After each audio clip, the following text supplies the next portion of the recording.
আসসালামু আলাইকুম everyone, welcome back to my channel drawing book by Brishti. আজ আমি আপনাদের সাথে একটি সহজভাবে প্রাকৃতিক দৃশ্য অঙ্কন শেয়ার করব।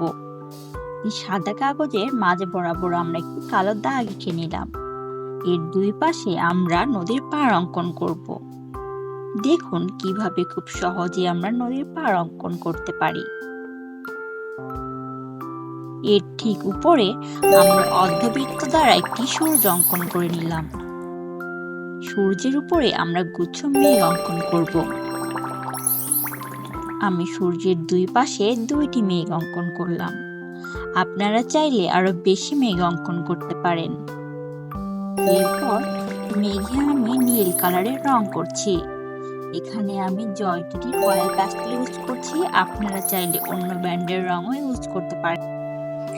রং করার সময় অবশ্যই খেয়াল রাখবেন রং যাতে দাগের বাইরে না যায়। রং দাগের বাইরে গেলে আপনার ড্রয়িংটি দেখতে বাজে লাগবে। আস্তে আস্তে রং করবেন, এতে রঙের ফিনিশিংটাও সুন্দর আসবে।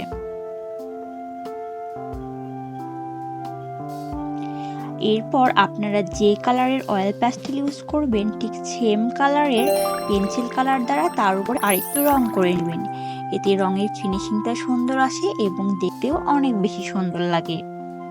দেখুন আগের তুলনায় আমার মেঘ দুটো দেখতে কিন্তু অনেক বেশি সুন্দর লাগছে।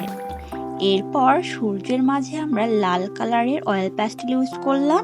এরপরে লাল কালারের পেন্সিল কালারটা ইউজ করলাম। সূর্যের ছায়া হিসাবে আমরা নিচে সামান্য পরিমাণে লাল রং করে নিলাম।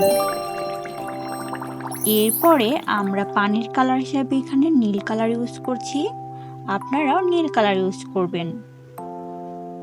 খুব সুন্দরভাবে আস্তে আস্তে রং করবেন যাতে রংটি সুন্দর হয় এবং রঙের শেডটিও যেন ঠিক থাকে।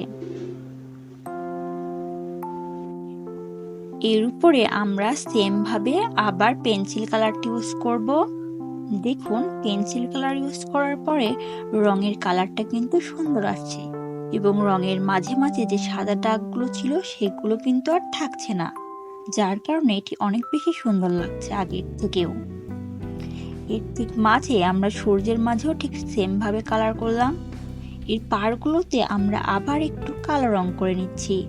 এতে পাড় যত গাঢ় কালার হবে দেখতে ঠিক তত বেশি সুন্দর লাগবে।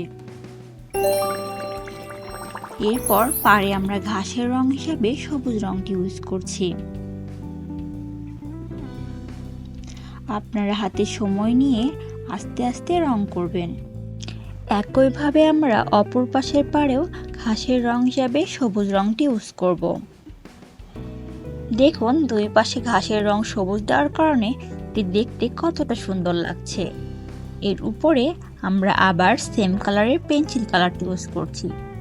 এতে করে দেখুন রংটি আগের তুলনায় অনেক বেশি সুন্দর লাগছে। এর উপরে আমরা সূর্যের কিরণ হিসাবে আগে বড় কিরণগুলো এঁকে নিব। আমি এখানে মার্কার পেন দ্বারা কিরণ অঙ্কন করছি। আপনারা চাইলে এখানে লাল কালারের রং দ্বারাও সুন্দরভাবে কিরণ অঙ্কন করতে পারেন। বড় কিরণগুলোর মাঝে মাঝে আমরা এখানে ছোট কিরণগুলো অঙ্কন করব।